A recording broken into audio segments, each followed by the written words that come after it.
ขอถวายความเคารพแด่ท่านพระอาจารย์ดร.พระมหาจัญญาสุทธิยาโนที่เคารพและก็ขอเจริญพรญาติโยมสาธุชนผู้รับชมรับฟังรายการถ่ายทอดธรรมะภาคพิเศษเนื่องในโอกาสการจัดงานส่งท้ายปีเก่าต้อนรับปีใหม่ซึ่งทางวัดพุทธปัญญาเราก็ได้จัดกิจกรรมเช่นนี้ทุกๆปีเสมอมาในปีนี้ก็มีข้อพิเศษอยู่ส่วนหนึ่งก็คือท่านพระอาจารย์ดร.พระมหาจัญญาสุทธิยาโนของเรานั้นไม่ได้อยู่ร่วมกิจกรรมส่งท้ายปีเก่าต้อนรับปีใหม่ด้วยบางท่านอาจจะทราบแล้วก็คือท่านได้เดินทางไปปฏิบัติศาสนกิจที่เมืองสังกาแลนที่วัดธรรมาภิรตารามประเทศสวิตเซอร์แลนด์ตั้งแต่วันที่15ที่ผ่านมาแล้วก็จะอยู่ฉลองปีใหม่ไม่รู้จะรูปเดียวหรือเปล่าเท่าที่เห็นในการถ่ายทอดสดก็ท่านอยู่วิเวกอยู่รูปเดียวแล้วก็ฉลองปีใหม่ที่นั่น แม้ว่าท่านพระอาจารย์ไม่ได้อยู่ที่นี่ทางวัดเราก็มีกิจกรรมส่งท้ายปีเก่าต้อนรับปีใหม่กันตามปกติไม่ว่าญาติโยมจะมาร่วมหรือไม่มาร่วมเราก็ต้องทำกันโดยทั่วไปแล้วทุกที่ที่ประเทศไทยเราก็ได้เฉลิมฉลองขึ้นปีใหม่ไปแล้วและที่นี่ก็เป็นช่วงของการส่งท้ายปีเก่าทั่วไปก็เป็นกิจกรรมสวดมนต์ข้ามคืนเป็นการอำลาปีเก่าเวลาเก่าด้วยสิ่งดีๆก็ไม่มีอะไรดีเท่ากับการทำความดีย่อๆ3ประการที่เรารู้กันทานศีลภาวนาการสวดมนต์ก็เป็นการเจริญภาวนาอย่างหนึ่งดังนั้นเราก็จึงมักจะมีการ จัดกิจกรรมสวดมนต์ข้ามปีเกือบจะทุกวัดแหละที่เมืองไทยหรือที่นี่หรือที่ประเทศอื่นๆต่างๆหากว่าเราเป็นคนไทยคนพุทธทางวัดเราปีนี้ก็มีพระอยู่ช่วงปีใหม่ส่งท้ายปีเก่าต้อนรับปีใหม่นี้อยู่3รูปก็คือตัวอาตมาเองซึ่งท่านพระอาจารย์ให้ทำหน้าที่ดูแลวัดแทนแล้วก็มีพระอาจารย์ดร.พระนรงค์พุทธิเมธีแล้วก็พระอาจารย์ วัดมหาวัชรินทร์พระมหาวัชรินทร์อัคคการีโดยทั่วไปของการทำกิจกรรมส่งท้ายปีเก่าต้อนรับปีใหม่ว่ายิ่งคือช่วงส่งท้ายปีเก่านี้กิจกรรมของเราก็เป็นไปตามปกติก็คือว่าให้ท่านพระอาจารย์ให้มีการแสดงธรรมหรือว่าการเทศน์ให้มีการฟังธรรมก่อนแต่ก่อนโน้นก็คือฟังธรรมรวดเดียวฟังธรรมข้ามคืนข้ามปีข้ามวันข้ามเดือนข้ามปีแต่ตอนหลังมาก็มีกระแสเรียกร้องให้มีการสวดบ้างสวดเข้ามาเพิ่มเติมเข้ามาก็เลยมีการเพิ่มช่วงสวดข้ามปีในช่วงท้ายในปีนี้ก็จะเริ่มสวดมนต์ข้ามปีประมาณสัก22:30ไปหน้าทั่วไปเท่าที่มีประสบการณ์ก็คือใช้เวลาชั่วโมงหรือชั่วโมงนิดๆนะฮะถ้าจำไม่ผิดอยู่ประมาณนั้นก่อนแล้วก็ก่อนที่จะ สวดมนต์เราก็ฟังเทศน์ฟังธรรมกันก่อนและการฟังธรรมนั้นก็ จะเป็นการฟังเรื่องราวอาจจะบอกว่าเรื่องราวเดิมๆก็ว่าได้ก็ขอให้ทำความรู้สึกว่าเวลาเรื่องเดิมแต่ว่าเวลามันไม่เดิมนะแล้วผู้แสดงก็อาจจะไม่ใช่คนเดิมดังนั้นเรื่องที่ฟังก็อาจจะมีอะไรแปลกๆใหม่ๆขึ้นมาเราก็อยากจะให้ได้รับรู้ได้ยินได้ฟังสิ่งที่ดีที่สุดเพราะว่าช่วงปีใหม่เราก็คาดหวังที่จะมีชีวิตใหม่มีชีวิตที่ดีเจอสิ่งที่ดีที่สุดสิ่งที่ดีที่สุดในทางพุทธศาสนาเราเรียกว่ามงคลสิ่งที่เป็นมงคลอุดมมงคลมงคลก็คือสิ่งที่ดีอุดมก็คือที่สุดดังนั้นเราก็ต้องฟังกันฟังไว้เป็นคติฟังไว้เป็นแนวทางในการที่จะทำชีวิตให้พบเจอสิ่งดีๆตามที่พระองค์ได้กล่าวไว้ก็ดังนั้นก็จึงจะต้องนำมากันทุกๆปีเรื่องราวเกี่ยวกับมงคลชีวิต38ประการก็จะแบ่งกันโดย3รูปนี่ก็แบ่งกันรูปละประมาณ12ข้อ13ข้อทีนี้ก็เราก็ จะได้เริ่มฟังจากท่านพระอาจารย์รูปแรกก็คือท่านพระมหาวัชรินทร์อัคคการีก็ทรงทดเวลาบาดเจ็บไปตามสถานการณ์หลังจากนั้นท่านพระอาจารย์ดร.นรงค์วุฒิเมธีก็จะมารับช่วงต่อแล้วก็จะปิดท้ายด้วยอาตมาญาติโยมที่ฟังอยู่ก็ร่วมเป็นกำลังใจกันเท่าที่จะเป็นไปได้นะแต่ว่าปีนี้ฝนฟ้าตกทั้งช่วงคริสต์มาสแล้วก็ปีใหม่ด้วยก็เข้าใจแล้วก็เห็นใจทางกิจกรรมของวัดเราก็มีการปรับทำสถานที่ในการทำกิจกรรมทำพิธีก็เป็นภายในอุโบสถศาลาแล้วก็ใต้ศาลาโปร่งใจพรุ่งนี้เช้าก็คงจะได้เห็นบรรยากาศว่าจะมีคนมานั่งหรือไม่มีถ้าญาติโยมพอได้ยินได้ทราบก็ช่วยมานั่งหน่อยนะเรามีส้มโอแจกนะเรามีก๋วยเตี๋ยวบริการด้วยนะแล้วจะออกนอกเรื่องเยอะนะการนิมนต์ท่านพระอาจารย์พระมหาวัชรินทร์อัคคการีได้กล่าวมงคลกับญาติโยมครับผม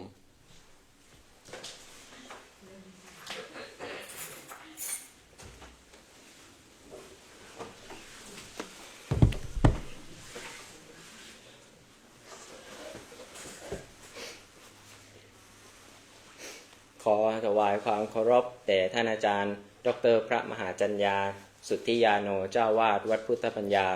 ท่านอาจารย์ดร.พระมหานรินทร์นรินทร์โทผู้รักษาการแทนเจ้าวาดวัดพุทธปัญญาขอโอกาสพระนรงค์วุฒิเมธีแล้วก็ขอเจริญพรอุบาสกอุบาสิกาชาววัดพุทธปัญญาทุกท่านนะครับแล้วก็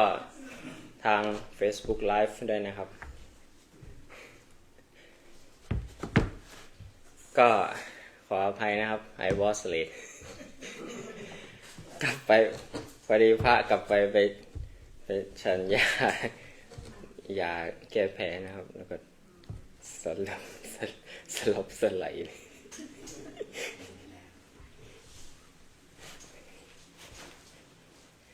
I didn't prepare something about English speaking. Sorry about it. ก็มงคลนะครับ38ประการนะฮะโยมท่านไหนเคยสวดไหมครับมงคลอาศัยว่านาจะพาลานังโอเคเคยได้ยินพระสวดใช่ไหมครับใช่38ประการก็ต้องย้อนไปก่อนนะว่ามงคลน่ะก็ท่านเอามาจากมันอยู่ใน พระไตรปิฎกนะครับ38ประการทั้งหมดมัน10เท่าไหร่10กว่าคาถานะฮะครับ38ประการก็เป็นหนึ่งหน้าแล้วคราวนี้ในประวัติเขาบอกว่าพระสิริมังคลาจารย์นักปราชญ์ชาวเชียงใหม่เนี่ยก็เอาบาลีตัวนั้นแหละมาแต่งขึ้นเอามาขยายความอะไรประมาณนี้นะครับขยายความเป็นหนังสือบาลีที่ว่าให้พระเนรเขาเรียนกันประมาณเกือบ800หน้าจากแค่1หน้าแล้วก็มาขยายความเป็น800เกือบ800หน้าฮะก็ชื่อว่ามังคลัตถทีปณีนะครับส่วนผู้แต่งก็ชื่อว่าพระสิริมังคลาจารย์นะครับนักปราชญ์ชาวเชียงใหม่เป็นผู้แต่งขึ้นโดยนำพระบาลีจากพระไตรปิฎกที่บอกนั่นนะครับเล่มที่25ชื่อว่ามังคลสุตตปาลิประมาณ1หน้านะครับมาอธิบาย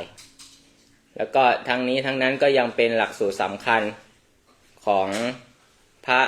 ภิกษุสามเณรชั้นประโยคปท4ชั้นประโยคปท5แล้วก็ชั้นประโยคปท7นะมีทั้งหมด800หน้าวันนี้เราก็ได้รับฟังก็ย่อๆนะครับถ้าโยมอาจจะงงว่าพระสิริมังคลาจารย์นะครับคือใครนะพระสิริมังคลาจารย์ในประวัติท่านก็บอกว่าเป็นภิกษุชาวเชียงใหม่นะครับพศประมาณ2020ถึง2100นะครับหรือว่าชื่อเดิมชื่อว่าศรีปิงเมืองคุ้นไหมครับศรีปิงเมืองนะครับเป็นภิกษุชาวเชียงใหม่นะครับก็จัดไม่ใช่ตัดไว้ก็เอาพระไตรปิฎกนั่นแหละ1หน้ามาอธิบายขยายความเป็นคัมภีร์ชื่อว่ามังคลัตถทีปณีที่โยมก็ได้ยินกันนั่นแหละอเสวนาจะพาลานังซึ่งพระพุทธเจ้าตรัสไว้นะครับมาขยายความเป็นประมาณ800กว่าหน้านะคราวนี้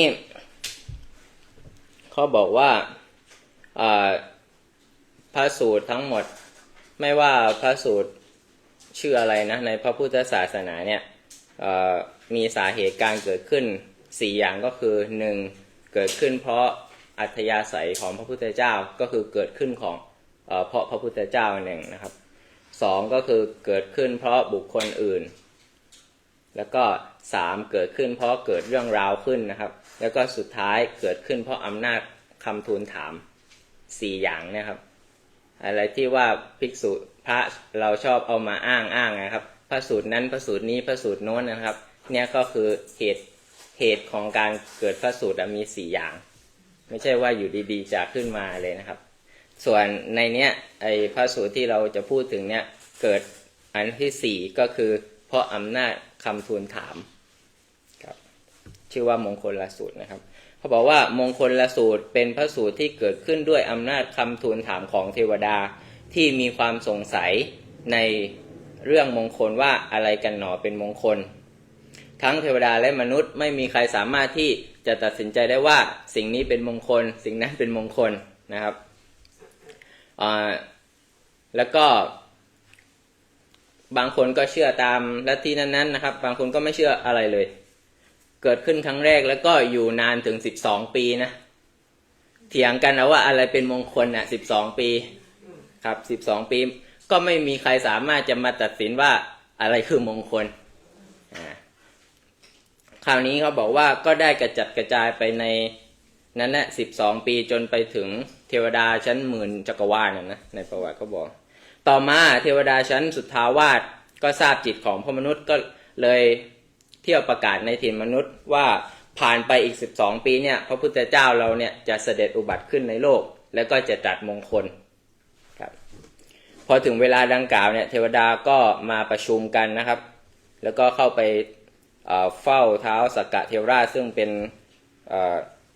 เทวดาชั้นสูงสุดนะแล้วก็ทูลถามปัญหาคราวนี้ท้าวสักกะก็ถามว่า ไอเหตุการณ์เนี้ยมันเกิดขึ้นที่ไหนเทวดาก็กราบทูลว่าเกิดขึ้นที่โลกมนุษย์ก็เลยพากันทั้งหมดทั้งมวลนั่นแหละไปเข้าเฝ้าพระพุทธเจ้านะครับอันนี้ก็คือประวัติที่จริงมันก็จะมีลงรายละเอียดอีกนะในแบบเรียนสักครู่นะครับมงคลภาค2ภาค3มันมงคลตัวเนี้ยเวลาเป็นหนังสือภาษาบาลีเขาทำเป็น2ภาคนะครับที่พระบอกไปนั่นแหละก็รวมทั้งหมดก็เกือบ800กว่าหน้าภาค1กับภาคที่2จากบาลีแค่จากพระไตรปิฎกแค่หน้าเดียวนะครับ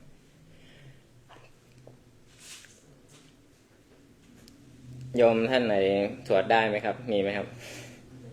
เสวนาจำพาลานังบัณฑิตนั้นจะเสวนาแต่ว่าเคยได้ยินพระสวดเลยใช่ไหมครับเพราะว่าเวลานิมนต์พระไปเจริญพระพุทธมนต์อะไรแบบนี้ฮะพระก็จะสวดตัวนี้ใช่ภาคหนึ่งโอเค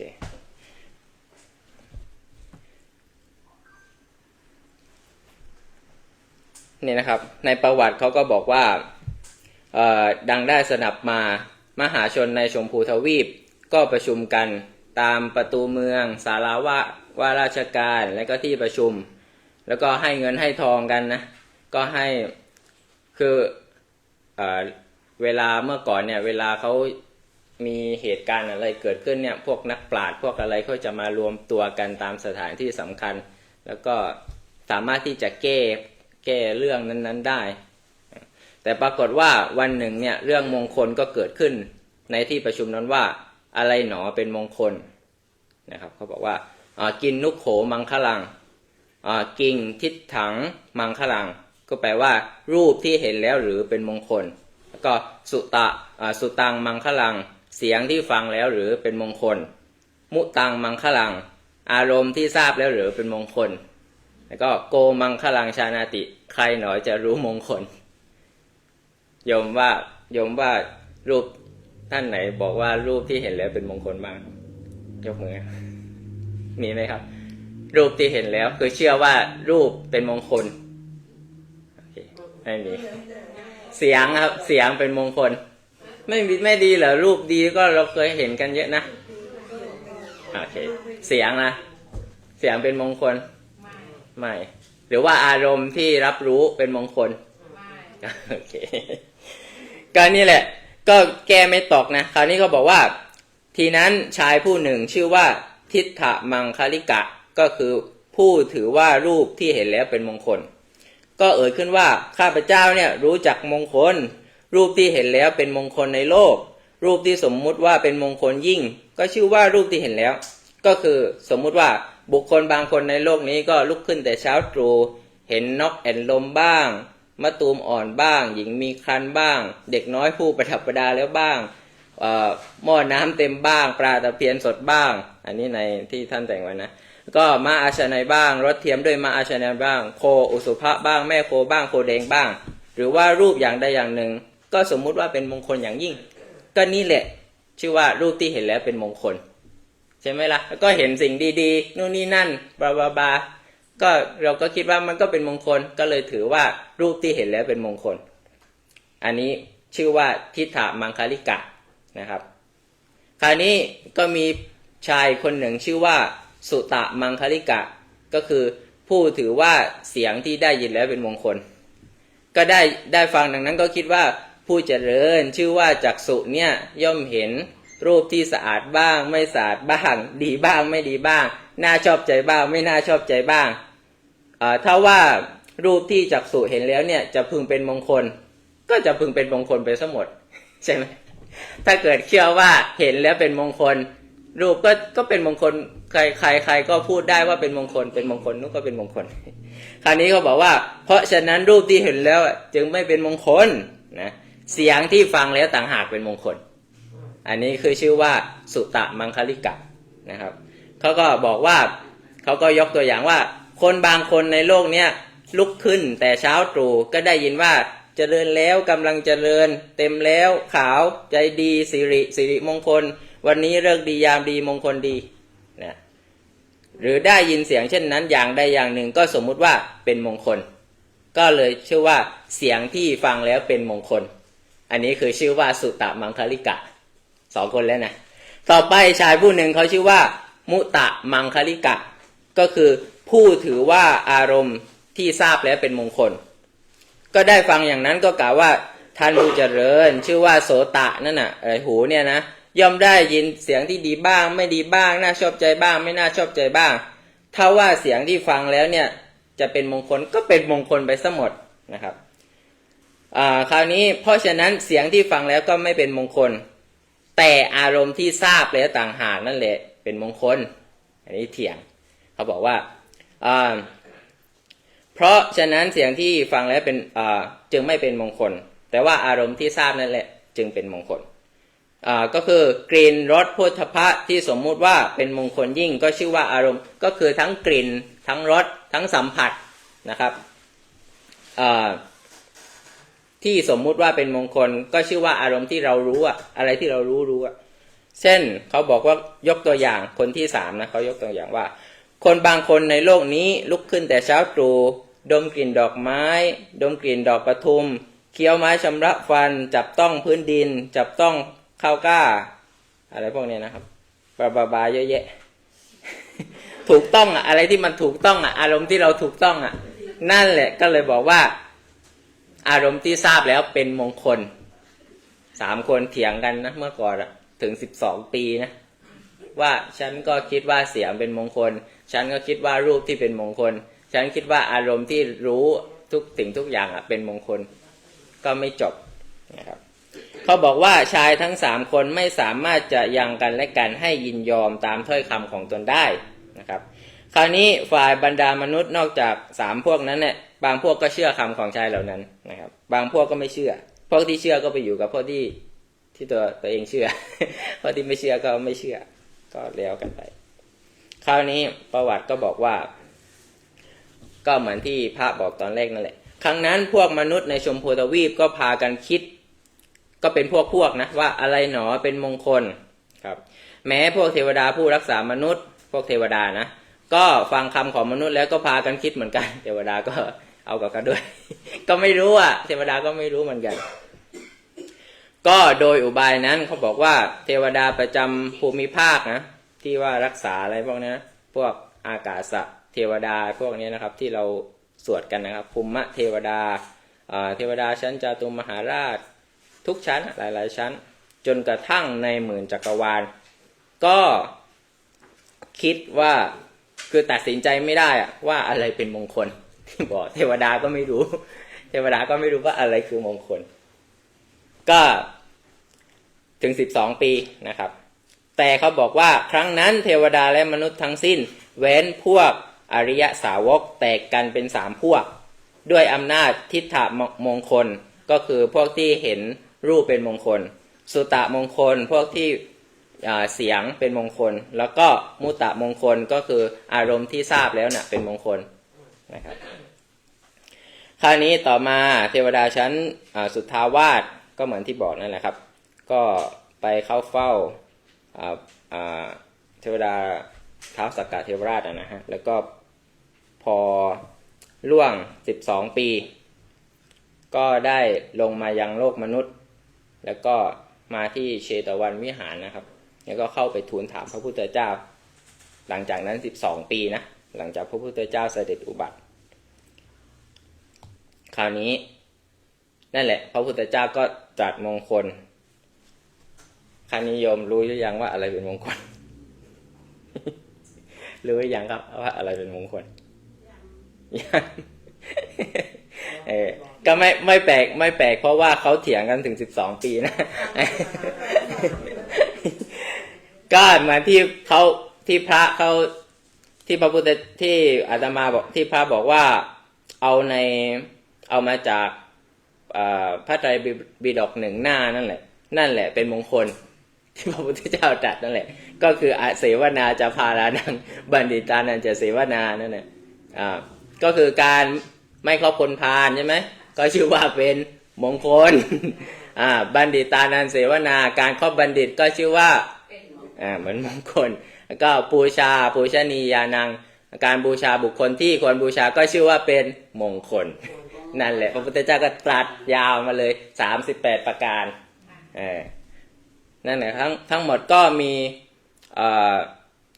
11คาถา11คาถาเพราะว่า1คาถาเท่ากับ4 บาทนะก็ที่พระสวดกันนั่นนะครับคราวนี้โยมรู้ยังว่าอะไรเป็นมงคล โอเค ก็มีทั้งหมดแล้วขอนับหนึ่งนะมีกี่คาถา1 2 3 4 5 6 7 8 9 10 11มีทั้งหมด11คาถานั่นแหละพระพุทธเจ้าตรัสว่าเป็นมงคลอันแรกก็เดี๋ยวขอเอาแบบแปลแบบคร่าวๆก่อนนะอันแรกก็การไม่ครอบคนพาล2การครอบบัณฑิต3การบูชาบุคคลที่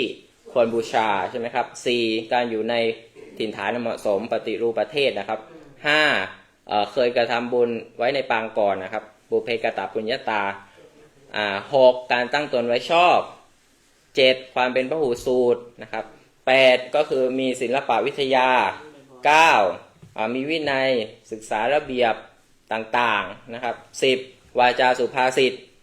อันนี้ที่พูดมาคือเป็นมงคลหมดเลยนะแล้วก็11การบำรุงมารดาบิดา12การสงเคราะห์บุตรอันนี้ขอไปจนถึง38เลยนะ13การสงเคราะห์สามีภรรยาอันนี้ก็เป็นมงคลเพราะฉะนั้นเราต้องเถียงแล้วนะว่าอะไรคือมงคลไม่ใช่มงคลต่อไป14การทำการงานไม่ข้างค้างก็เป็นมงคลการให้ทานก็เป็นมงคลการประพฤติธรรมก็เป็นมงคลนะครับการสงเคราะห์หมู่ญาติก็เป็นมงคลแล้วก็อนวัชชานิกัมมานิการงานที่ไม่มีโทษก็เป็นมงคลนะครับ19อารติวิรติปาปาการงดเว้นจากการทำบาปก็เป็นมงคล20มัชฌปานาจสัญญโมการงดเว้นจากการดื่มน้ำเมาก็เป็นมงคล21อัปปมาโทจะธรรมเมสุความไม่ประมาทในธรรมทั้งหลายก็เป็นมงคลนะครับ22คารโวจะมีความเคารพก็เป็นมงคล23นิวาโตจะมีความอ่อนน้อมถ่อมตนก็เป็นมงคล24สันตุถีก็คือความสันโดษนะครับก็เป็นมงคล25กตัญญูตาก็คือความเป็นผู้กตัญญูรู้คุณก็เป็นมงคล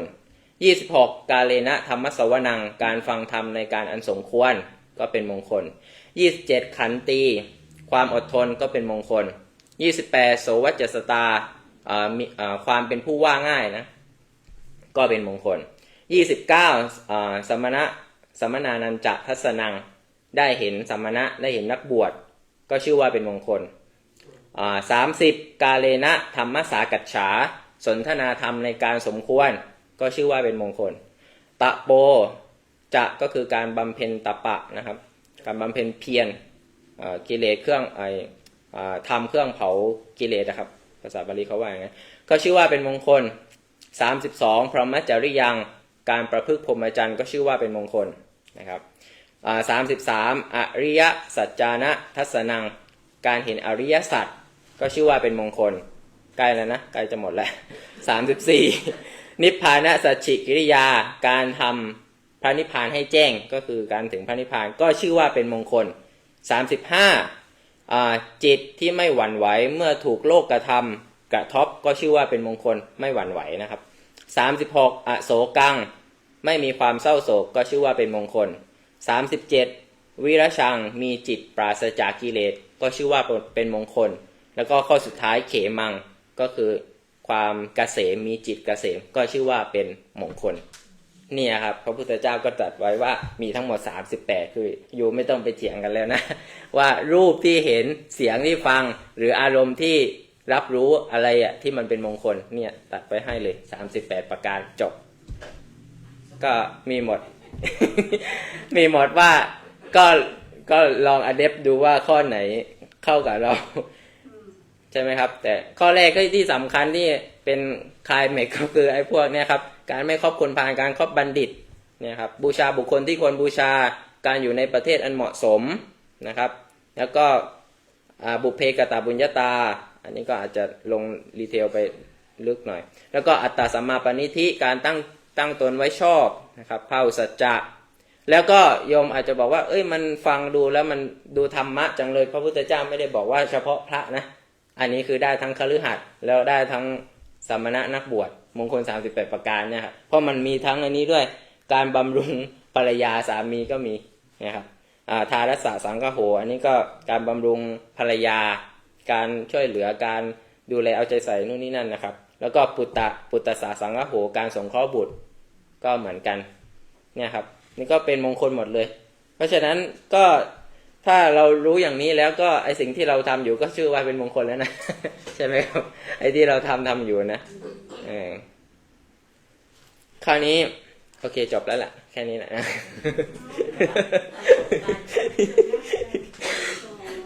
อย่างพูดเล่น ก็อันนั้นคือองค์รวมนะองค์รวมแล้วก็ไอมงคล38ประการนี่แหละที่พระบอกว่าพระสิริมังคลาจารย์แต่งคัมภีร์ชื่อว่ามังคลถาธิปนิถึง800กว่าหน้า38ประการนี่แหละใช่ซึ่งเขาใช้เวลาถึงใช่ขยายออกไปว่าคนพาคืออะไรคนบัณฑิตคือใครครอบไม่ครอบยังไงครอบแบบไหนกิริยาแบบไหนชื่อว่าครอบกิริยาแบบไหนชื่อว่าไม่ครอบอันนั้นเขาก็จะแยก1 2 3 1 2 3ถึง800เป็นภาษาบาลีนั่นแหละเกือบ800หน้าแล้วก็เป็นแบบเรียนของชั้นประโยคพท4ประโยคพท5แล้วก็ประโยคพท7ใช่ครับแล้วก็เป็นแบบเขาเรียกว่าเป็นเรื่องแบบเจ๋งที่สุดแล้วแหละที่พระสิริมังคลาจารย์หรือว่าชื่อเดิมก็คือศรีปิงเมืองอยู่ที่เชียงใหม่มีประวัตินะมีคนจริงๆมีอะไรจริงๆนะปี2000กว่านะแล้วก็เมื่อก่อนรู้สึกว่าจะมีอัฐิมีกระดูกอยู่ที่วัดสวนดอกด้วยแล้วเหมือนแบบเขาอาจจะปรับพื้นที่อะไรแล้วเขาก็มันหายไปอะไรประมาณนั้นนะครับใช่วัดสวนดอกอันนี้ก็คือคนแต่งแล้วก็ที่เอามาก็เอามาจากพระไตรปิฎกนะครับแค่1หน้าเท่านั้นคราวนี้ก็เอาเป็นว่าพระก็จะเอาพวกอดีตนิทานที่เกี่ยวกับมงคลแต่มันก็ไม่สามารถเอามาหมดได้ทั้ง13อันนะทั้งหมดนะเอาเฉพาะอันแรกก็ได้อันแรกมันก็การไม่ครอบคนพาลมันก็จะมีชาดกมีอะไรพวกนี้ครับชาดกในพระไตรปิฎกอะไรพวกนี้ฮะ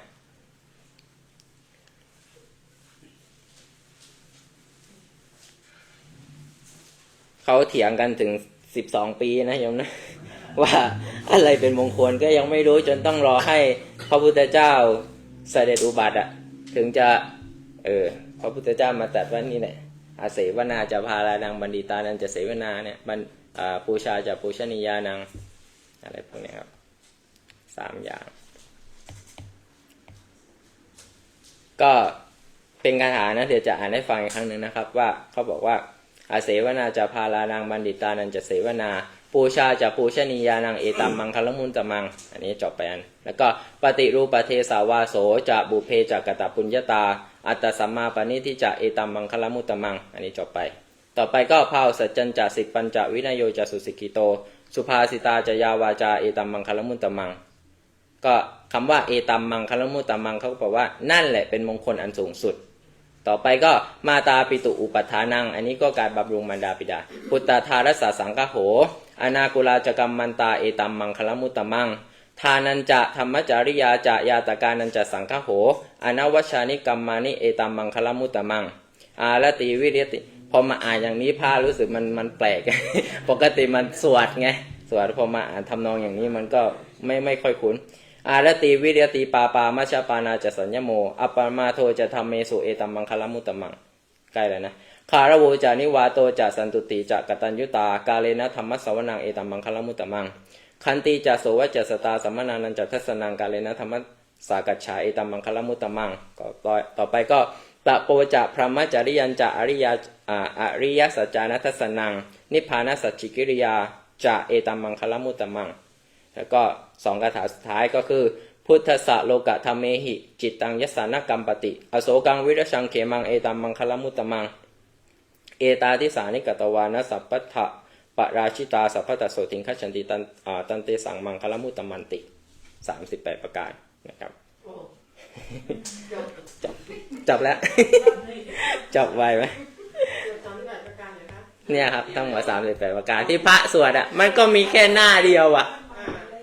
หน้าเดียวมีแค่หน้าเดียวใช่มีแค่หน้าเดียวคราวนี้เดี๋ยวพระขอหาตัวอย่างก่อนนะว่าเอาข้ออันนี้ดีกว่าก็คืออาเสวนาจะพาลานังก็คือการไม่ครอบคนพาลที่จริงคนพาลคนไม่พาลบัณฑิตยอมก็ทราบกันหมดแล้วแหละว่ามันคืออะไรมันต้องมาอธิบายว่าคนพาลมีลักษณะอย่างนี้นะคนพาลคนไม่พาลอะไรพวกนี้นะแต่ว่านี่มันจะมีเรื่องเล่าอยู่เอาอดีตนิทานเนี่ยนะครับเขาบอกว่าอันนี้อยู่ในข้อพ่วงกันนะการไม่คบคนพาลแล้วก็การคบบัณฑิตบอกว่าดังได้สดับมาในอดีตการมีลูกนกแขกเต้า2 ตัวพี่น้องในป่างิ้วใกล้สานุบรรพตในด้านเหนือลมของภูเขาเนี่ยมีหมู่บ้านของโจรเท่าไหร่โยมทราบไหมครับแน่นอนโยม500คือโจรต้อง500ในพุทธกาลเนี่ย499ไม่ได้ต้อง500มันไม่ได้ เขาบอกว่าในด้านเหนือเนี่ยในด้านเหนือของภูเขาเนี่ยเป็นหมู่บ้านของโจร500ส่วนนี้ในด้านใต้ก็มีอาสมของฤาษีเท่าไหร่ครับ500ฤาษีก็ต้อง500คราวนี้เขาบอกว่าในเวลาที่ขนปีกลูกนกแขกเต้าเนี่ยยังไม่งอกก็บอกว่าเกิดลมหัวด้วนไม่รู้เป็นหน้าตาเป็นไงนะอาจจะเป็นทอร์นาโดก็ได้ เกิดลมหัวด้วนขึ้นลูกนกทั้ง2ก็ถูกลมพัดไปตกตัวละแห่งนะครับใน2ตัวนั้นตัวหนึ่งตกอยู่ในระหว่างอาวุธของบ้านโจรเพราะเหตุที่ตกในที่นั้นพวกโจรก็เลยขนานนามว่าสัตติกุมภะสัตติก็คือแปลว่าหอกอ่ะเป็นอาวุธไงเขาบอกว่าเจริญขึ้นในโจรเหล่านั้นส่วนตัวหนึ่งก็ตกในระหว่างดอกไม้เขาบอกที่หาดทรายใกล้อาสมเพราะเหตุที่ตกในที่นั้นพวกฤาษีจึงขนานนามว่าปุพพกะที่จริงเรื่องนี้พระจะต้องอ่านมาก่อนแหละจนมาเล่าโยมแต่ว่ากินยาเข้าไปแล้วก็หลับยาวเลย ก็เลยก็อันนี้ก็มันจำไม่ค่อยได้แล้วนะมันอยู่ถึงก็เหมือนที่บอกมันอยู่ประโยค4อ่ะแล้วก็เรียนมาผ่านมาจบมานานมากแล้วก็หายไปหมดแล้วก็มาทวนกันแล้วกัน เพราะเหตุที่ตกในที่นั้นจึงชื่อว่าบุพกะนะครับคราวนี้เขาบอกว่าพระราชาพระนามว่าปัญจาละในพระนครชื่อว่าอุตรปัญจาละนะครับก็ทรงประดับเครื่องอลังการพร้อมเสด็จเข้าป่าเพื่อล่าเนื้อก็มีพระราชโองการดำรัสสั่งว่าเนื้อหนีไปทางด้านของผู้ใดผู้นั้นนั่นแหละต้องถูกปรับนะครับก็ได้เสด็จลงเนื้อก็คือไอ้พวกสัตว์ป่านะครับเสด็จลงจากรถก็ถือธนูประทับยืนอยู่ณที่กำบังขณะนั้นเนี่ยปรากฏว่าเนื้อทรายตัวหนึ่งเมื่อพวกมนุษย์ฟาดพุ่มละเมาะอยู่นะครับก็ตรวจดูทางที่จะไปก็เห็นว่าสถานที่ที่พระราชายืนอยู่เนี่ยว่างก็เลยบ่ายหน้าไปทางนั้น พระราชาบอกว่าไงครับเมื่อกี้พระราชาเป็นคนมีอำนาจนะบอกว่าถ้าไอ้เนื้อเนี่ยมันหลุดไปทางอะไรเนี่ยคนนั้นเนี่ยต้องถูกปรับแต่บังเอิญว่าไอ้เนื้อที่ตัวเองจะล่าเนี่ยวิ่งไปทางตัวเองคราวนี้พวกมนุษย์ก็ทำการเยาะเย้ยนะเท้าเธอก็ทรงตั้งพระราชาฤทัยว่าจับเนื้อไอ้ตัวนี้ให้ได้กูหน้าซะหน่อยก็เสด็จขึ้นรถเสด็จติดตามเนื้อไปโดยเร็วคราวนี้พวกมนุษย์ไม่สามารถจะไอ้พวกที่เป็นข้าราชบริพารนะก็ไม่สามารถจะติดตามพระองค์ไปได้พระราชามีนายสารถีเป็นที่2ก็ไม่พบเนื้อก็เสด็จกลับแล้วก็ไปอาบน้ำเสวยน้ำลำธารนั้นน่ารื่นรมแล้วก็หลับใกล้บ้านโจรนั่นแหละคราวนั้นโจรทั้งหมดก็พากันเข้าป่านะครับคราวนี้ภายในบ้านโจรก็เหลือแต่ไอ้นกอันนั้นชื่อว่าอะไรโยมจำได้ปะ สัตติกุมภะกับคนทำครัว นกสัตติกุมภะเนี่ยก็บินออกจากบ้านแล้วก็ไปพบพระราชานอนอยู่แล้วก็บินกลับแล้วก็ไปพูดกับคนทำครัวด้วยเมื่อก่อนเขานกเขาพูดกันนะ ก็เขาพูดกันเขาบอกว่านกตัวนั้นก็ไปพูดกับคนทำครัวด้วยภาษามนุษย์ว่าพวกเราช่วยกันปรงพระชนพระราชานี่ขนาดเป็นนกนะเอาผ้าและอาภรณ์ของพระองค์จับพระองค์ที่พระบาทแล้วลากมาเอากิ่งไม้ปิดซ่อนเสียนส่วนข้างหนึ่งเถิดนกเนี่ยพระราชาก็ตื่นบรรทมก็ได้ยินถ้อยคำนะก็ทราบว่าเอาเวรละที่นี้มีภัยก็ตกใจนะก็ขึ้นรถหนีไปแล้วก็ไปถึงอาสมของฤาษีคราวนี้พวกฤาษีเนี่ยก็ไปหาผลไม้น้อยใหญ่ก็เหตุการณ์มันต้องเหมือนกันนั่นแหละ ก็เหลือแต่นกชื่อว่าบุพกะนกนั้นเห็นพระราชาก็ได้ทำการต้อนรับอย่างดีบอกว่าขอเดชะพระมหาราชเจ้าพระองค์เสด็จมาดีแล้วพระองค์ไม่ได้เสด็จมาร้าย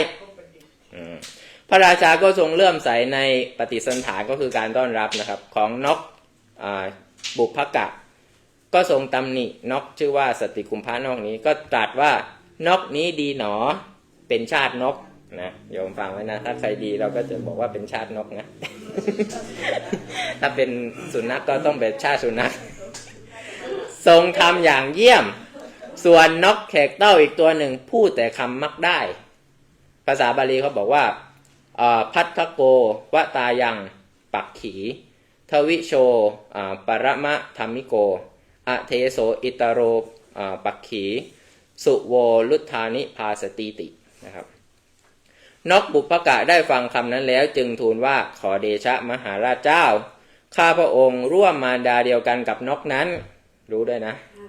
แต่เขาเติบโตในสำนักคนไม่ดีคนพวกนั้นแนะนำเขาด้วยโจรธรรมข้าพระองค์เติบโตแล้วในสำนักของพวกคนดีคนพวกนี้แนะนำด้วยฤาษีธรรมเหตุนั้นข้าพระองค์ทั้งสองจึงเป็นผู้ต่างกันโดยธรรมนะครับเมื่อจะแสดงธรรมแด่พระราชาก็ได้กล่าวคาถาเป็นคาถานะบอกว่าข้าแต่พระองค์ก็คบคนชนิดใดๆเป็นคนสงบหรือไม่สงบมีศีลหรือไร้ศีลก็ตามเขาก็ย่อมตกไปสู่อำนาจของคนชนิดนั้นนกนะเนี่ยเก่งกว่าข้าอีก บุคคลทำคนเช่นใดให้เป็นมิตรเสพสนิทกับคนเช่นใดเขาก็เป็นคนเช่นนั้นนั่นแหละเพราะการอยู่ร่วมกันย่อมเป็นเช่นนั้นนี่นกพูดนะแต่เป็นภาษาบาลีอันนี้เขาแปลเป็นทรานสเลทเป็นไทยนะครับ คบคนชั่วเข้าก็เปื้อนคนคบใครแตะต้องเข้าก็เปื้อนผู้อื่นซึ่งเป็นผู้แตะต้องซึ่งมิได้เปื้อนมาแต่เดิมดุจลูกศรอันร้ายซึ่งกำซาบด้วยยาพิษก็คือทาด้วยยาพิษนะครับก็พลอยติดเล่งไปด้วยเล่งขอไปเพราะกลัวจะพลอยเปื้อนทีรชนจึงไม่ควรมีคนชั่วเป็นสหายเสียเลยก็เนี่ยที่เราได้ฟังมาเนี่ยคนห่อปลาเน่าด้วยใบหญ้าคาแม้ใบหญ้าคาก็เหม็นใช่ไหมพลอยเหม็นไปด้วยฉันใดการคบกับคนพาลก็ฉันนั้นก็ที่เราได้ยินมานั่นครับส่วนอันนี้โยมอาจจะไม่ได้ยินนะอาจจะเคยได้ยินแต่ปลาเน่าอันนี้เขาบอกว่าส่วนคนเอาใบไม้ห่อกฤษณาแม้ใบไม้ก็พลอยหอมฟุ้งไปด้วยฉันใดการคบนักปราชญ์ก็ฉันนั้นอันนี้มันมีด้วยนะในบาลีก็คือมีไม่ใช่มีเฉพาะปลาเน่านะยังมีใบไม้กฤษณาอีกอันนี้ก็ยาวนะก็นกนั้นก็พูดมาพระราชาก็ทรงเลื่อมใสในธรรมกถาของนกนั้นทรงไหว้ฤาษีมาตอนไหนกันเนี่ยเมื่อกี้ไปป่าอยู่เลยอาจจะมาสักตอนนั้นเลยอาจจะเปิดข้ามมา ก็เนี่ยพระราชาก็ไหว้ฤาษีแล้วก็ตรัสว่าท่านผู้เจริญเมื่อท่านทั้งหลายจะอนุเคราะห์ของข้าพเจ้าก็ไปอยู่ในพระนครของข้าพเจ้าเถิดนะก็นิมนต์นักบวชไปอยู่ในเมืองของพระราชาแล้วก็เสด็จไปยังพระนครพระราชทานอภัยแก่นกแขกเต้าโปรดให้คณะฤาษีมาอยู่ในนครอยู่ในอุทยานนะครับแล้วก็บำรุงจนพระชนชีพครับอันนี้เขาบอกว่าเรื่องการคบคนพาลเขาบัณฑิตเขาคนพาล เนี่ยครับก็จะจบแล้ว ก็มันก็จะในพระสูตรเขาก็จะเอาเนื้อความมาอย่างเนี้ยฮะมาเรื่อยๆเรื่อยๆมันก็มีแบบเรื่องที่ยาวบ้างสั้นบ้างอะไรพวกเนี้ยนะฮะมีหมด คราวนี้เดี๋ยวไปดูเรื่องนี้บ้างดีกว่าเมื่อกี้ครอบคนพาลใช่ไหมครับคราวนี้เราไปดูบูชาจากปูชนียานัง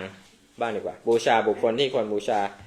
พระเองก็จำไม่ได้หรอกนะอดีตนิทานพวกนี้ต้องอาศัยเปิดเพราะว่ามันเยอะมากตอนเรียนก็ไม่ได้อันนี้ฮะแค่เรียนตอนแปลภาษาบาลีเป็นภาษาไทยเอาเป็นเรื่องขอบคนพาลนี่ก็โยมก็รู้หมดแล้วแหละนะครับบูชาจะบูชนียานังแปลว่าไงครับบูชาจะบูชนียานังบูชาบุคคลที่ควรบูชานี่เรื่องพระเทวทัตก็อยู่ในนี้นะอยู่ในข้อคนพาลเหมือนกันนะเรื่องพระเทวทัตก็โยมก็รู้กันหมดแล้วนะพระเทวทัตไม่ต้องพูดละ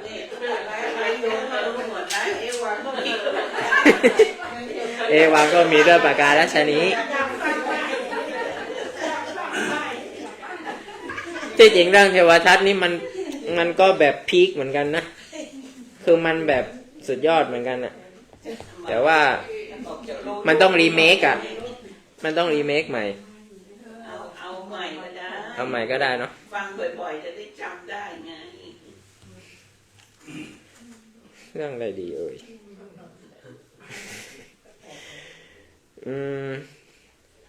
give me a few minutes ก่อน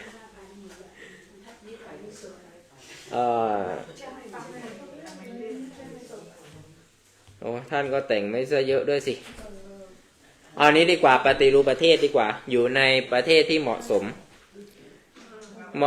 ไอประเทศในที่นี้ไม่ได้หมายความว่าประเทศอเมริกาประเทศจีนประเทศอะไรแบบนั้นนะคือสถานที่ที่เหมาะสมไม่งั้นเขาจะบอกเลยว่าเวลาเราจะไปหาที่อยู่มันจะต้องหาใช่ที่มันเหมาะสมที่สุดถึงจะไม่ได้ 100% ก็เถอะนะถ้าไปอยู่บางทีอาจจะได้ที่ดีแต่ว่าเพื่อนบ้านไม่ดีใช่ไหมครับอันนั้นก็เป็นอีกแบบนึงหรืออาจจะได้ที่ดีด้วยเพื่อนบ้านดีด้วยอันนั้นก็ถือว่าเป็นบุญนะแต่ว่าบางทีอาจจะได้เพื่อนบ้านแบบที่คอยสอดส่องดูแลเราก็ดีนะเขาก็จะรู้หมดนะว่าลูกสาวเราเรียนชั้นไหนแล้วลูกสาวเรามีสามีหรือยังเขาก็จะคอยสอดส่องบางทีเขาก็จะสอดส่องให้เรานะเขาเรียกว่าเหมือนมีกล้องวงจรปิดเพื่อนบ้านเนี่ยบางทีเขาก็จะลูกชายอยู่นี่จบเรียนทำงานอะไรต่อไปนี่ลูกป้านะลูกป้าจบแล้วนะหลานป้าจบแล้วเรียนนี่แต่งงานหรือยังได้เงินเดือนเท่าไหร่อันนี้จะมาเป็นชุดอันนี้เขาเรียกว่าเพื่อนบ้านที่คอยสอดส่องดูแลนะครับ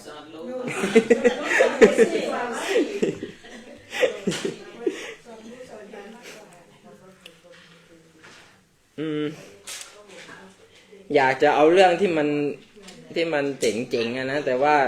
ก็เอาเรื่องนี้ดีกว่านายสุมนมาลาการอยู่ใน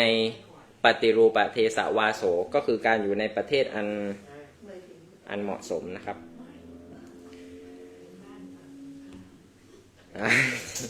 มีเรื่องราวใช่ไหมครับบ้านฝั่งตรงข้าม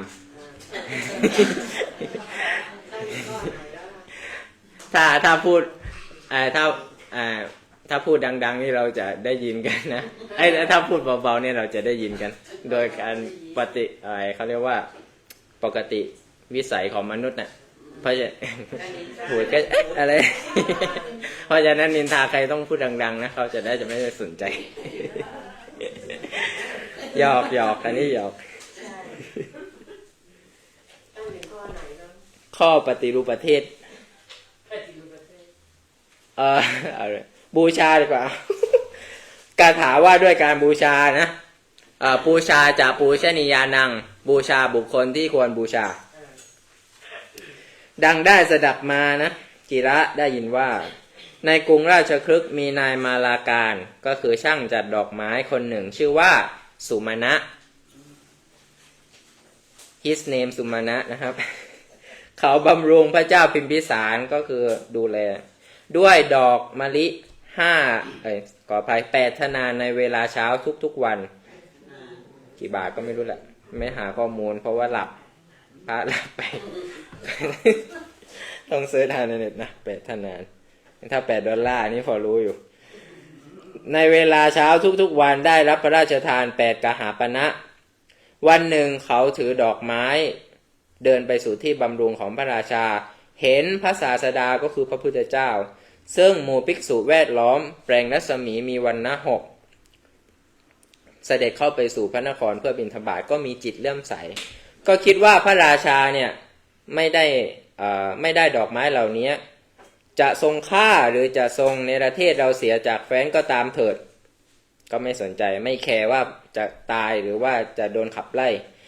เพราะพระองค์เนี่ยเมื่อจะพระราชทานแก่เราก็พระราชทานแต่ทรัพย์ที่เลี้ยงชีวิตในปัจจุบันนะคิดดีนะส่วนการบูชาพระศาสดาเนี่ยการบูชาพระพุทธเจ้าเนี่ยมีผลนับไม่ได้ซึ่งจะนำประโยชน์สุขมาให้ตลอดกาลนาน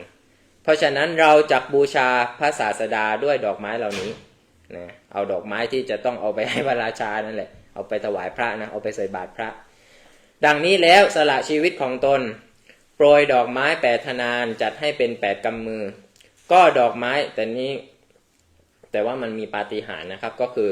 ก็ดอกไม้2 กำมือที่เขาโปรยไปทีแรกได้กลายเป็นเพดานดอกไม้อยู่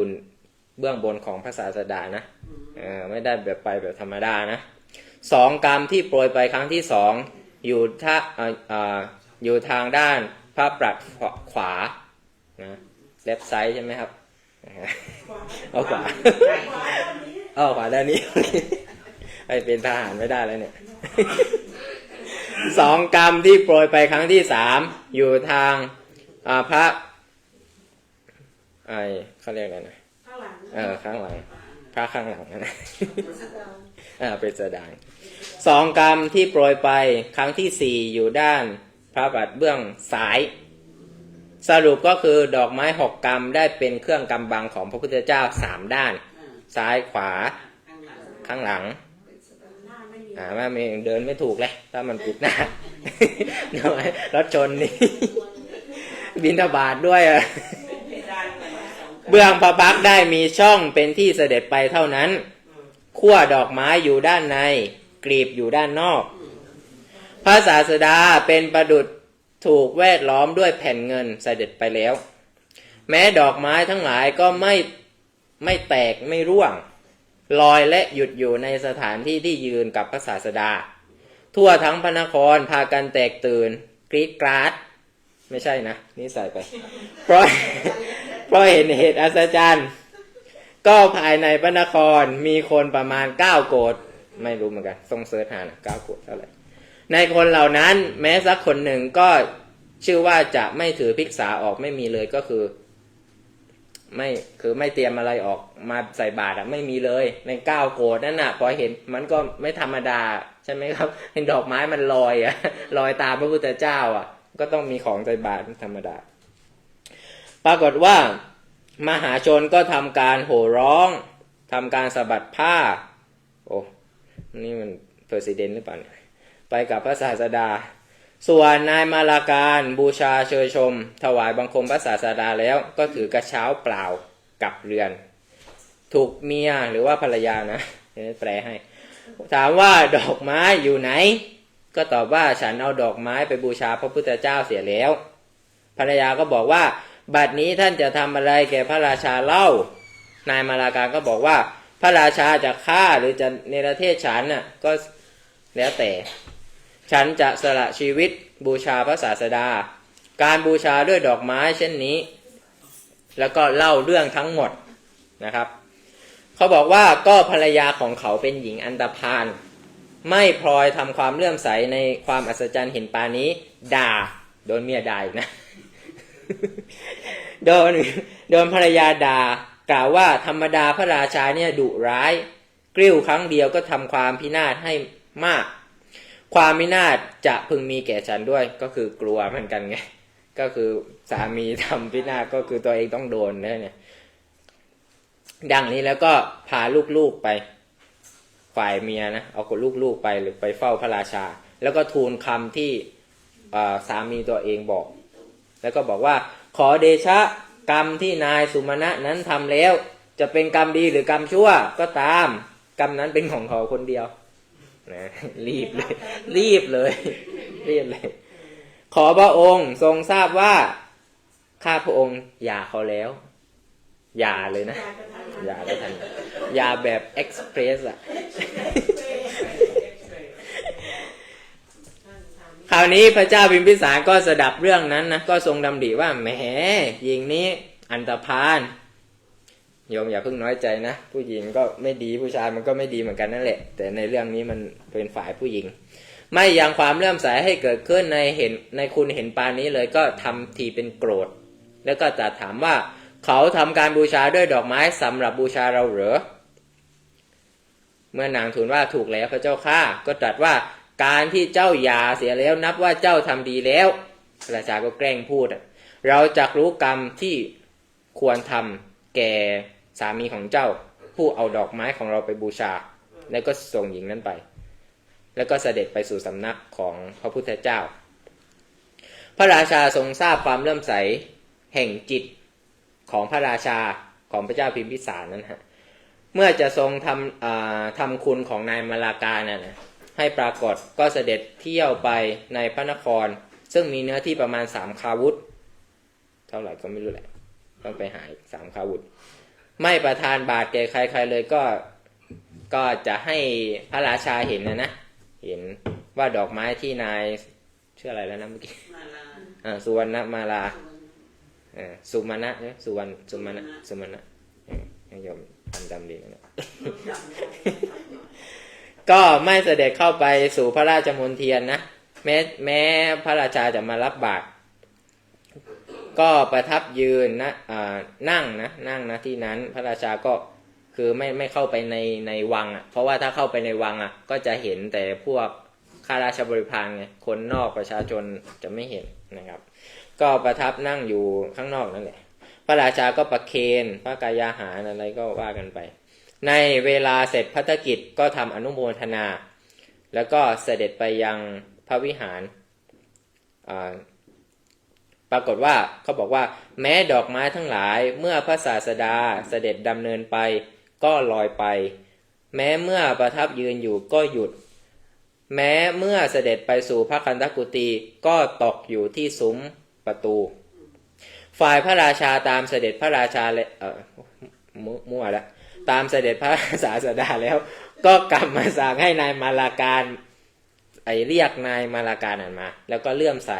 แล้วก็ได้พระราชทานช้างเป็นต้นอย่างละ7 อย่างคือช้างม้าทาสทาสีนารีผู้ประดับด้วยเครื่องอลังการล้วนบ้านสวยไม่ใช่บ้านสวนนะกาหาปณะ1,000แล้วก็เครื่องประดับให้จัดไปเต็มที่ก็เนี่ยนะครับพระศาสดาเสด็จไปสู่วิหารนะครับแล้วก็ถูกพระอานนท์ทูลถามว่าพระเจ้าข้าวิบากจะมีแก่นายมาลาการอย่างไรก็คือผลจะมีแก่นายมาลาการอย่างไรพระศาสดาก็ตรัสว่าอานนท์นายมาลาการนี้สละชีวิตเพื่อเราทำการบูชาด้วยดอกไม้จักไม่ไปสู่สุขทุกขติตลอดแสนกับนะครับท่องเที่ยวไปในเทวโลกคือไม่ใช่ว่าได้สมบัติเฉพาะในปัจจุบันนะท่องเที่ยวไปในเทวโลกและมนุษยโลกแล้วจักเป็นพระปัจเจกพุทธเจ้านามว่าสุมาณะเมื่อจะทรงแสดงธรรมจึงตรัสพระคาถานี้ในภาลวรรคธรรมบทว่าบุคคลทำกรรมใดแล้วไม่ร้อนใจในภายหลังมีปีติมีใจดีเสวยวิบากของกรรมใดกรรมนั้นแลที่บุคคลทำแล้วเป็นความดีคือไม่ร้อนใจไม่เดือดร้อนใจเนี่ยฮะนี่ก็ในเวลาจบคาถาอันนี้ก็เป็นแพทเทิร์นนะเขาบอกว่าในเวลาจบคาถาธรรมาภิสมัยก็คือการตรัสรู้ธรรมได้มีแก่สัตว์ 84,000 ก็เหมือนกับโจร500นั่นแหละ อันนี้ก็อยู่ในหัวข้อบูชาจากปูชนียานังบูชาบุคคลที่ควรบูชาก็ชื่อว่าเป็นมงคล ชื่อนายสุมาณะมาลาการก็คือช่างจัดดอกไม้ก็คือออร์แกไนซ์หรือเปล่าต่อไปเอาเรื่องไหนดีที่จริงอยู่ในคิวของพระเองมันมีถึง12เรื่องเลยนะมันมีอะไรเนี่ยมีบำรุงมารดาบิดาอันนี้ก็น่าสนนะเรื่องบำรุงมารดาบิดามันน่าจะมีพระสูตรอะไรที่ซึ้งน้ำตาออกบ้างแหละ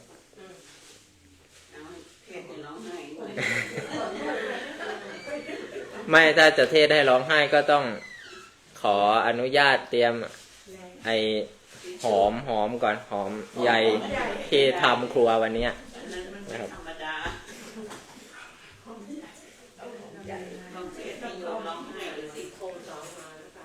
เอาเรื่องนี้ดีกว่าอันนี้เรื่องอะไรบุพเพกตปุญญาตา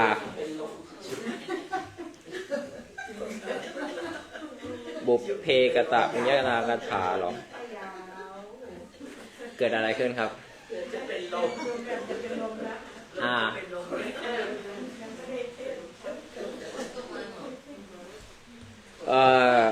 เดี๋ยวขอหาเรื่องสั้นๆหน่อยนะมันอาจจะกินเวลาเยอะ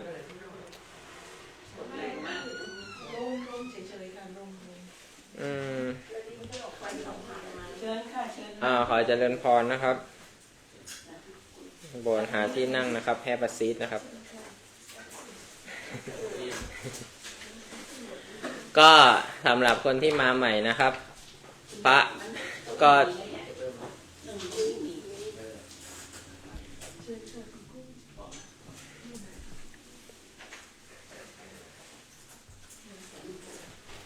เทศเรื่องมงคล38ประการนะฮะไหนครับคนที่ฟังแล้วก็ช่วยบอกโยมที่มาใหม่นะครับว่ามีอะไรมั้งมงคล38ประการนะครับก็มี38ประการเนาะก็เหมือนถามนักเรียนนั่นแหละเวลาไปสอนนักเรียนบอกว่าอย่างเช่นพรหมวิหารนะเมตตากรุณามุทิตาอุเบกขานะพรหมวิหาร4มีเท่าไหร่นักเรียนก็งงว่ามีเท่าไหร่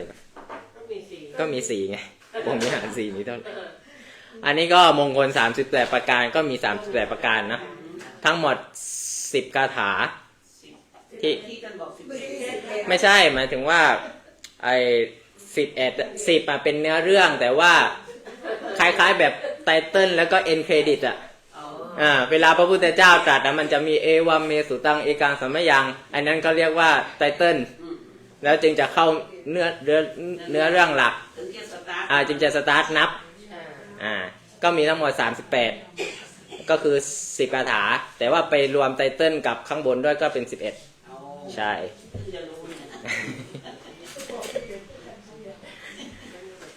ก็อันนั้นก็ย้อนหน่อยหนึ่งนะก็คาถาที่บอกนั่นแหละที่จริงมันขึ้นต้นว่าอาเสวนาจะพาลานังบัณฑิตานันจะเสวนาใช่ไหมครับแต่ว่าพระพุทธเจ้าตรัสบอกว่าพระหูเทวามนุษย์จะมังคลานิอจินตยุงอากังขมานาโสธานังพรูหิมังคละมุตตมังก็แปลว่าเทวดาทั้งหลายด้วยมนุษย์ทั้งหลายด้วยเป็นอันมากได้คิดกันแล้วซึ่งเรื่องมงคลก็คือจั่วหัวหน่อยว่าคิดเรื่องอะไร เมื่อหวังความสวัสดีขอพระองค์จงทูลบอกมงคลอันสูงสุดเถิดอันนั้นคือเนื้อความแล้วแล้วก็เลยบอกว่าอเสวนาจะพาลานังจนจบอันสุดท้ายก็คือบอกว่าพุทธัสสะโลกะธรรมิหิจิตตังยัสสานกัมปติอโศกังวิรชังเขมังเอตัมมังคลมุตตมังก็คือข้อที่38ที่บอกว่าความไม่เศร้าโศกจิตอันเกษมนั่นแหละเป็นมงคลอันสูงสุดแล้วอันสุดท้ายนะครับที่บอกว่าเอตาทิสานิกตวานะสัพพัทธมปราชิตาสัพพัทธโสทิงคัจฉันติตันเตสังมังคลมุตตมังก็แปลว่าเป็นบทสรุปเป็นคอนคลูชั่นนะประมาณว่าเมื่อกระทำมงคลทั้งหลายทั้งหมดนั่นแหละก็จะเป็นผู้ไม่พ่ายแพ้ในที่ทั้งปวงสัพพัทธ มะปราชิตาสัพพทาโสถิงคัจฉันติก็คือไม่ว่าไปในที่ไหนๆก็จะประสบแต่ความสวัสดีนะครับแห่งมงคลอันสูงสุดเหล่านั้นอะไรประมาณนี้เนี่ยครับแต่ว่าเนื้อความหลักๆก็จะเป็นคืออเสวนาจะพาลานังแล้วก็จบด้วยพุทธสาโลกธรรมเมหิทั้งหมด38ประการ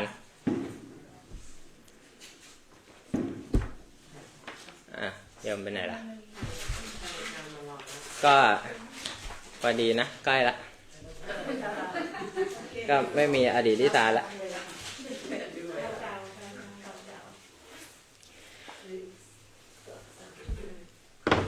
ก็สรุปก็นั่นแหละครับมงคล38ประการเป็นมงคลอันสูงสุดนะฮะไม่ต้องไปเถียงกันว่ารูปที่ฟังแล้วเสียงที่ได้ยินแล้วหรือว่าอารมณ์ที่ทราบแล้วอันไหนเป็นมงคลนะครับจบ จบส่วนข้ออื่นๆก็รูปต่อไปก็ท่านจะมาอธิบายเองนะครับตั้งแต่แต่ที่จริงพระก็บอกความหมายไว้หมดแล้วแหละนะว่ามันแปลว่าอะไรแต่ว่าลงรายละเอียดดีเทลมันก็ลงได้ไม่ครบทุกข้อหรอกอย่างน้อยก็ได้นกแขกเต้าตัวนึงนะเอา2 ตัวแล้วก็ไอ้นายมาลาการคนนึงก็ท้ายที่สุดนี้ขออ้างเอาคุณพระศรีรัตนตรัยคือพระพุทธพระธรรมพระสงฆ์จงประมวลมาเป็นตปะเตชะพลวปัจจัยให้ท่านทั้งหลายเจริญยิ่งด้วยสิริมงคลสวัสดิ์ตลอดจิรัตทิติการนานเทินเจริญพร